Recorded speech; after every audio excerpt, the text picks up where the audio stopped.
From a network level, we can also encrypt the data flowing across the network. Using industry standards, and Oracle has actually achieved a 6 accreditation, which is Federal Information Processing Standard accreditation. And that means that we've had externally tested our cryptographic libraries to make sure that they are using proper pseudo-random generation techniques. Now, one of the things you may think about the advanced security and the network encryption is that it is a relatively specialized attack to track data as it goes across the network, whereas it actually is a key requirement of the PCI configuration. They do say that all non-console administrative actions must be encrypted. The next two I'm going to cover are obviously requirements 5 and 6.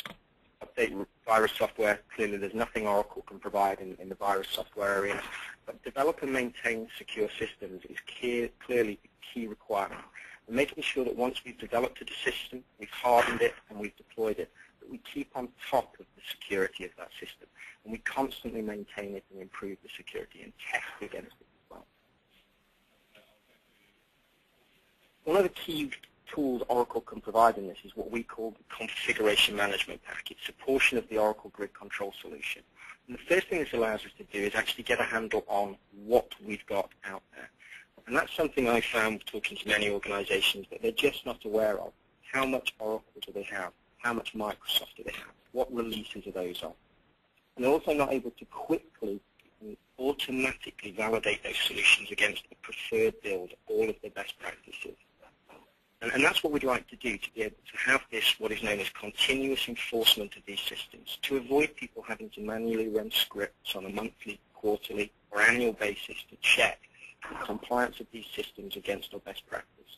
We want to make sure they're automatically enforced on a daily basis and be able to report that compliance to people.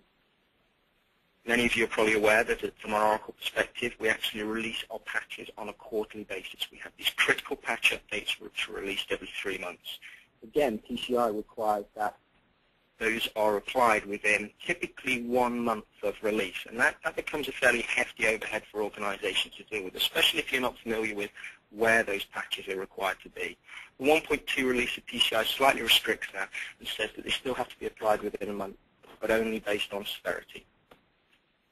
What Enterprise Manager can do is report on which systems you have, whether they have those patches, where they are applied, where they aren't applied. But our secure configuration scanning gives you a very easy capability to report on your compliance.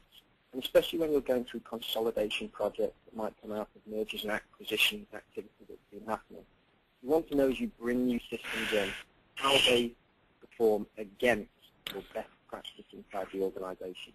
And this tool allows us to do that very quickly, look at things like failed login attempts, default passwords, where the parameters are based on best practice.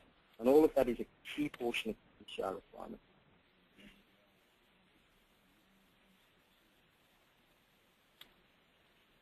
This is a slide I often show to customers when I'm talking about this.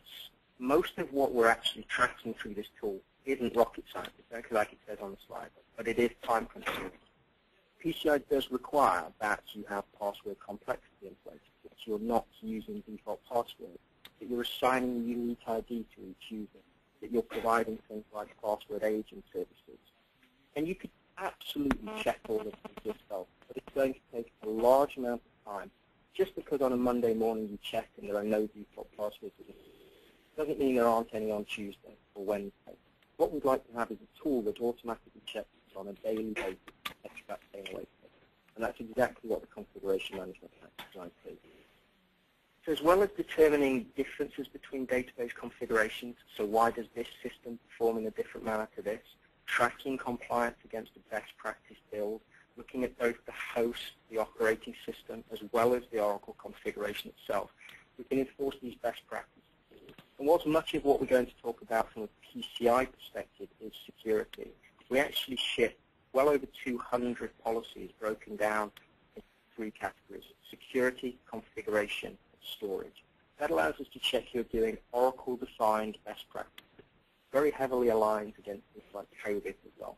And I'm going to talk about how we'd like to see some trends in security and compliance generally go later on, which we'll come back to that point.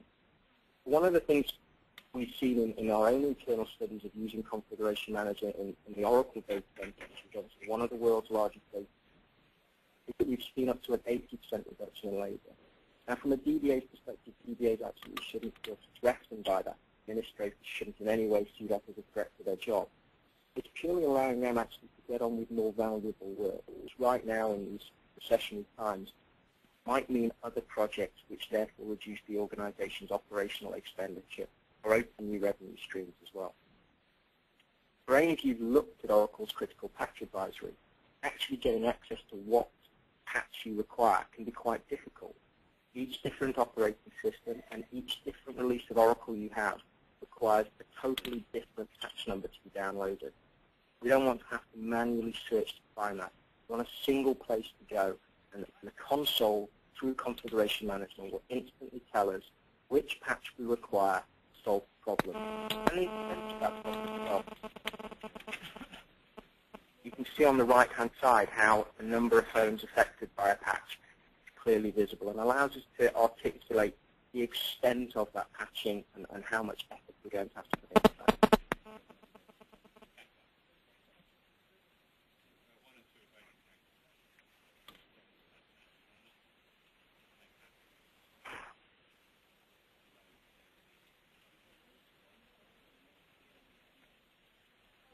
Patch management cycle is actually key in all of this.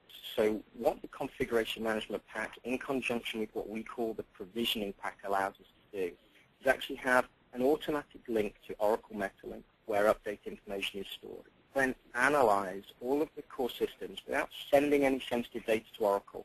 It will just send numbers about operating systems we're running and releases of Oracle we're running. It will then tell us what patches we require. We can bring those patches down.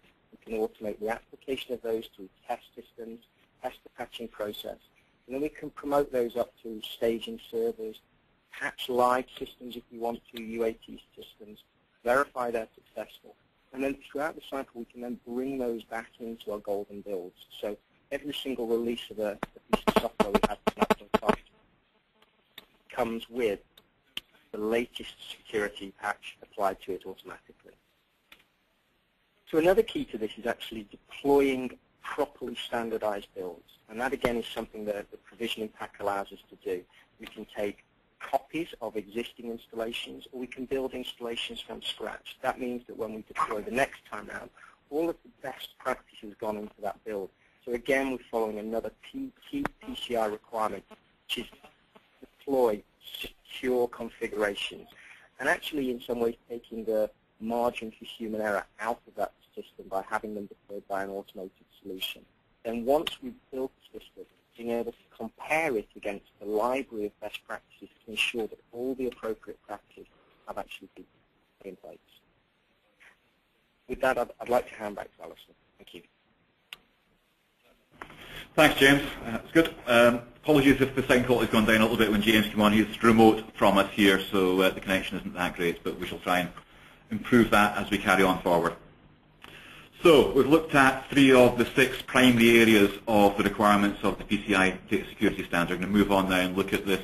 Implement strong access control measures. It's not just about the data, it is about the access control as well.